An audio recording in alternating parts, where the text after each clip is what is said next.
Welcome to another episode, everyone. Boo Manson from 9-4 Hoover knocked out 4Extra's big homie.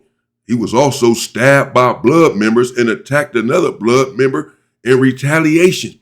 He had a lot of individuals in the Los Angeles district terrified back in the days. He was a huge individual, and just recently, I know him personally, Boo Manson. Many of you may not know he went viral. Passed away from lung cancer. Check this out. What's up, cuz? It's Boo Manson at 94th Street, Hoover, cuz. Tell cuz to come over here, cuz, and say that in my face. Welcome to Boys in the Hood TV. Today we're going to discuss the life of OG Boo Manson from the 9-4 Hoovers. Now, Boo Manson will be raised in the deadly streets of South Central. By the age of 8 years old, his family would move into the 9-4 Hoovers neighborhood. Now, by his teen years, Boo would start getting into fights with members from the Hoovers. He would get jumped and bullied on a daily basis. But eventually, he would get tired of being that victim and get put on to the 9-4s in 1987. Now, this would lead to Boo getting into trouble with the law, and the following year, in 1988, at the age of 15, he would be sent to juvenile hall. But he would only spend a few months there because he had a... Right there, Los Padrinos, 1988. Excuse me. That's where I was at with Boo Manson, this individual right here, 1988 in Los Padrinos, LP, Juvenile Hall. We were in school together in class. Clean record, even though he had just got them recent charges which landed him into juvenile detention. But once out, he would hit the streets like a train. But eventually, Boo would get caught up yet again, but this time he'd get hit with drug charges and also a firearm. And this would get him sent right back to juvenile detention center. Now, Boo would serve 10 months before finally being released back onto the streets. But only 2 months after being out, Boo and the other Hoovers would decide to steal a car and rob a Jamaican weed spot. Now, the LAPD would spot Boo and the Hoovers, and Boo would lead the police on a high-speed chase before crashing the car and ultimately being detained. Now, once back in juvie, big brawl would take place after Boo Manson and a couple homies from the Kitchen Crips would have some words with some Sureños, and everybody would start squabbling. Now, right after this incident, Boo would have an argument with a member from the Rolling 40s, Dark Side, after the homie from the 40s would write Hoover on a mattress and then whack it out immediately. But he didn't just run fades with Crips. He also ended up running some fades with a few dot moves from the Six Deuce Brims and Luders Park. Now, by the summer of 1990, Boo case would finally head to trial, and he would find out that he was being tried as an adult, and he would ultimately take a plea deal, and he would be sentenced to 3 years in state penitentiary. Now, at the age of 16, he would immediately be sent to Chino for a few months. He would later be transferred to YA and continue to be transferred throughout the system into different facilities like Preston and even Fire Camp in San Diego. Now, once at Chad's Youth... Yeah, so he was in and out of the system a little bit, was Boo Manson. I mean, he had got out of juvenile hall, had only did a few months or what have you in juvenile hall, had stayed out for a little while, and then got caught up and went to YA. When he went to YA, that's when he got stabbed by the blood, in fact. Facility in Stockton, Boo Manson would get into an argument with the Oak Park Blood named Frank Dog. Now, the two would start squabbling, and Frank Dog would pull out a knife and stab Boo multiple times. He would be stabbed in the head and once in the ear, and the blade would break off. Yeah. Now, by the grace of God, Boo would survive these injuries and recover 2 months later. Now, once he recovered, he had nothing but revenge on his mind. Yeah. And one of the first people he would run into is another Oak Park Blood in his unit by the name of Lil Hard Rock. And he would immediately start punching on him as payback for that stabbing. Now, after having multiple infractions due to fights, by 1992, Boo would be released back onto the streets. And at this point in time, gangbanging had changed drastically since he had been out. And the first thing that he noticed... What the hell was that? What is this dude doing? Coming down them stairs. What was that, bro? Knock it off. ...was the Hoovers were no longer wearing blue. Now they were wearing orange. And as we all know, the 90s was one of the most dangerous times for gangbanging. And this would lead to Boo becoming extremely active during this time period. Now, while running the streets, Boo and look how big Boo is. He was very young when we were in juvenile hall in LP. I was just, little chubby dude, maybe. Not really chubby. I mean, I was just stocky. I was big. But he was humongous and cut up, ripped up. He was swole. Not just big and naturally big. He was swole. Not naturally, from working out. But we were in juvenile hall, 14 and 15 years old, and he was in there punching on a few individuals. Yeah, he was. When he got to YA, he was terrorizing. A group of other Hoovers will form a clique called the Lowdowns, also known as the LDs. Now, they will be the only Hoovers on Broadway surrounded by nothing but enemies. And this section will also be referred to as the Midwest.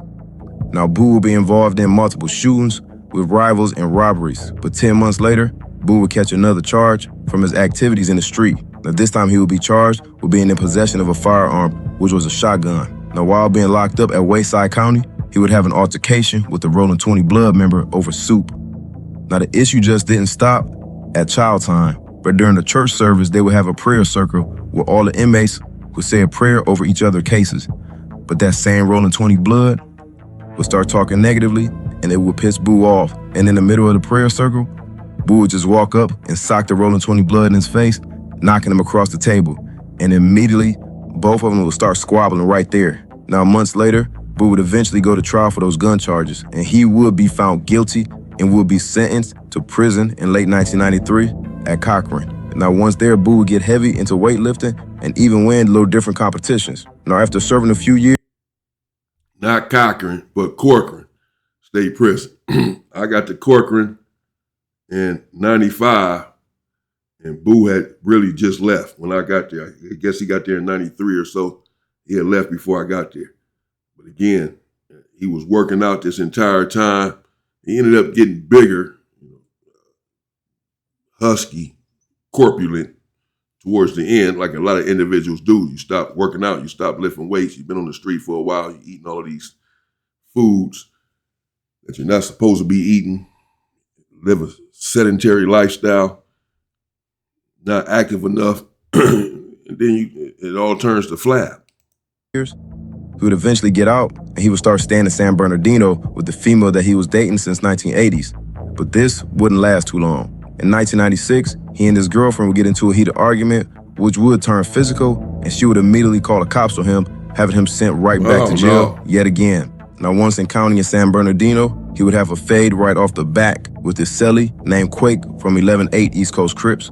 According to Boo, Quake was running off at his mouth, speaking on street politics, so he hopped off the top bunk and fired off on Quake as he laid in his bed.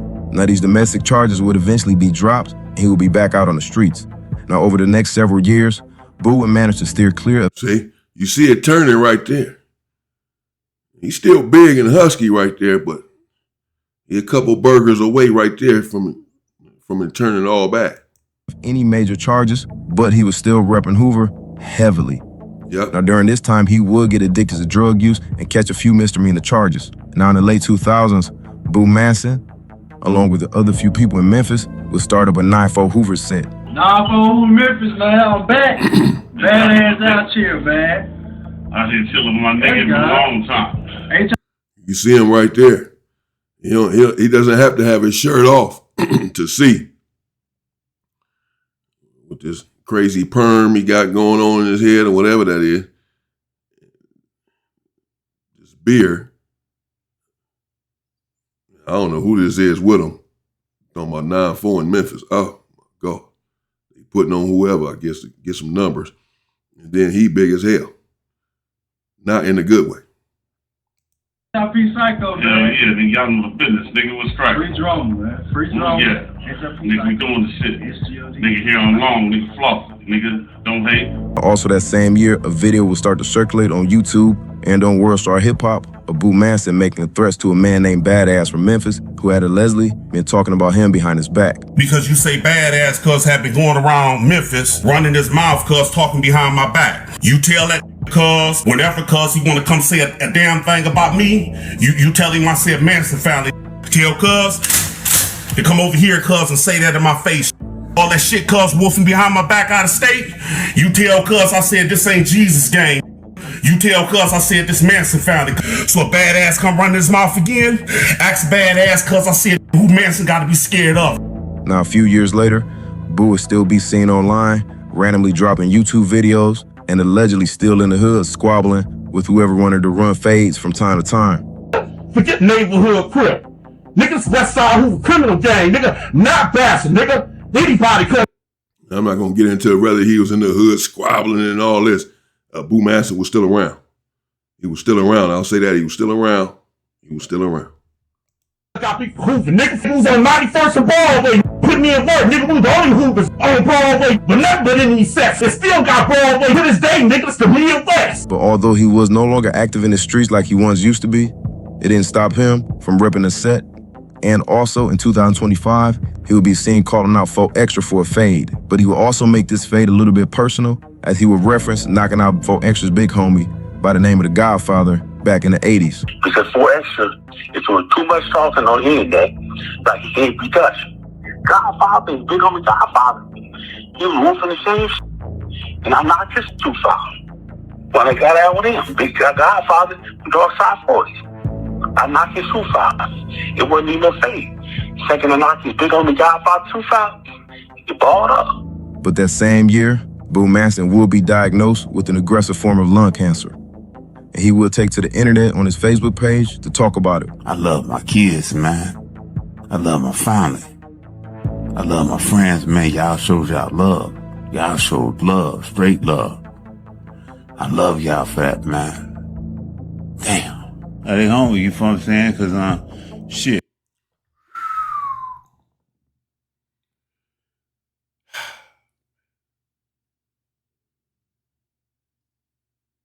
Yeah. I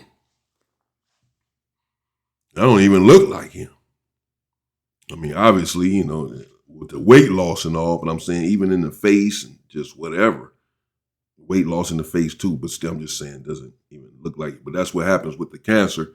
It's very aggressive. My father went through the same thing, passed away from lung cancer.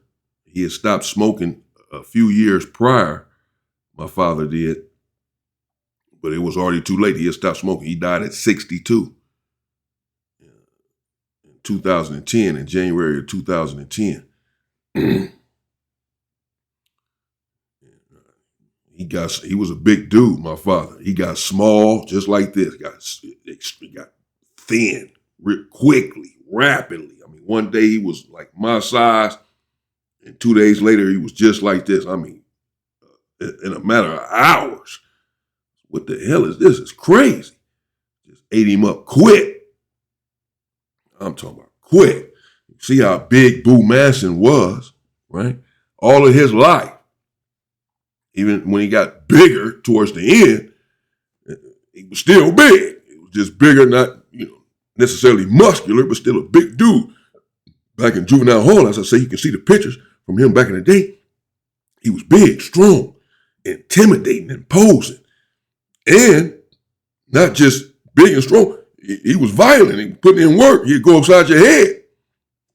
As we've heard some of these stories. I have many others. He'd go upside your head.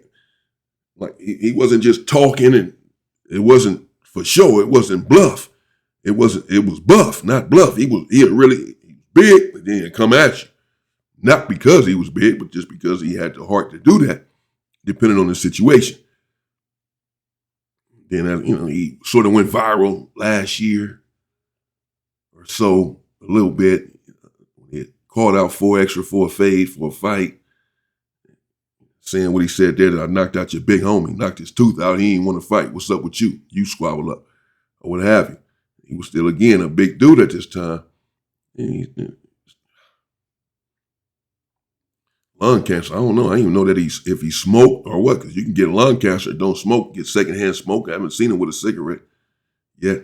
I do smoke cigarettes, Camel non-filters, man, and I need to stop. I've been thinking about that because it's like, you know, my mother died at 62 years old from cancer, and even though she wasn't a smoker, she had quit in 1988. And then my father died, like I said, from cancer at 62. They both were 62 years old. And I'm 52, so that tells me like, damn, I got 10 years left. If I'm lucky. Boo was 52, like me. Some people died at 30. My grandfather, my mother's father, died at 39 years old. He was 39. He had brain cancer or a brain aneurysm or something.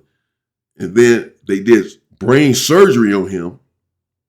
He survived that night and then died in the morning. Complications from the surgery. You know, a lot of people don't survive these open heart surgeries. They're opening up your whole heart. Brain surgery, they're opening up your whole head, operating on your brain. Some people don't. You never wake up. You never come back for obvious reasons. He survived the night, died in the morning. But when they did the autopsy, they discovered that he had lung cancer. My grandfather, my mother's father. Not only did he have lung cancer, it was an aggressive form of lung cancer, and indicating that he had not long to live anyway, had it not been what he died from, that he was going to die from the lung cancer. I mean, he was 39 years old, as I said. 39. Some people died in their 20s even from lung cancer or whatever. Obviously different kinds of cancer, but I'm just talking about lung cancer. From smoking. Some people don't make it until 62, 52 or 42. I didn't know Boo Manson and smoke, but I'm just saying that smoking is bad, and I know it, man. I don't know what happened with Boo Manson. Like I said, I didn't know him to smoke. It can be secondhand smoking. It could be anything. It can be not tobacco, just lung cancer. Yeah. I'm out here cuz I'm not doing good right now. But this cancer, man, it's love. We're about to hit the pizza cuz bar and grill. You from Temple? Take the homies out. They said they want to drink. Now in 2026, Boo Manson would lose his battle to lung cancer at the age of 52 years old. I would like to thank everybody.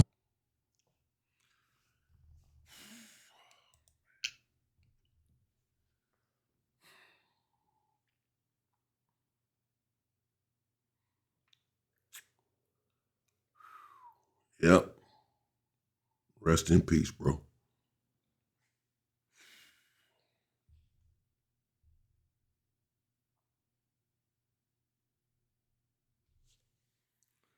All right, there you have it, people. Boo Manson, 9-4 Hoover.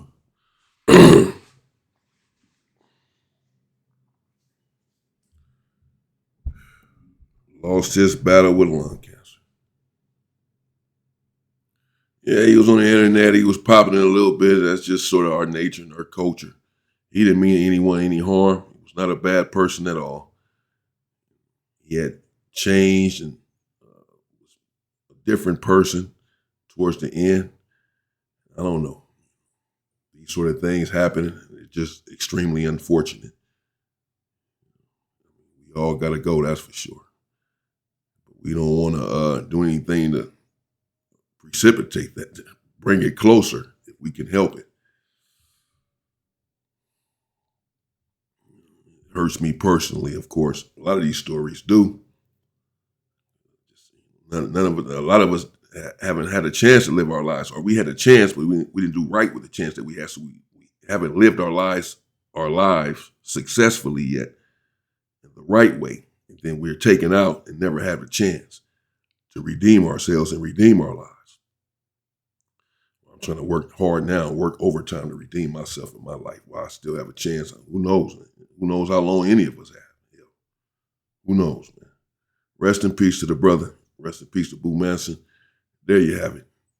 Got into it with 4Extra's homie, knocked out his tooth. I believe it because I know some stuff about him. I know he was fighting. I know he had a powerful punch. He has no reason to lie about certain stuff because the proof is in the pudding. I know for a fact that he was actually doing a lot of this stuff, putting in some real work. So gone too soon, unfortunately. Then stabbed by the dude in YA, in the eye, what have you, in the ear, till the knife broke off. It's just a rough situation, a rough life, violent life. And then it ends like that, where you sucked up. You used to being a big dude all your life. Now you turned into a shell of yourself, to say the least. Extremely small, got this stuff in your nose. You don't feel like a man, and you don't feel like yourself. You're a big, strong man. Then obviously you're dying. You lost all this weight. doctor's telling you there's nothing that they can do, or what have you, that's a cold way to go, knowing just sitting there waiting for a few days, basically, before you go. That's what happened to my mother, too, and my father, like I said. That's what happened to both of them. I started getting to that a little bit more, but that's okay. Rest in peace to the brother. Everyone, take care of yourself, take care of your health. That includes myself. Stay safe and stay free, people.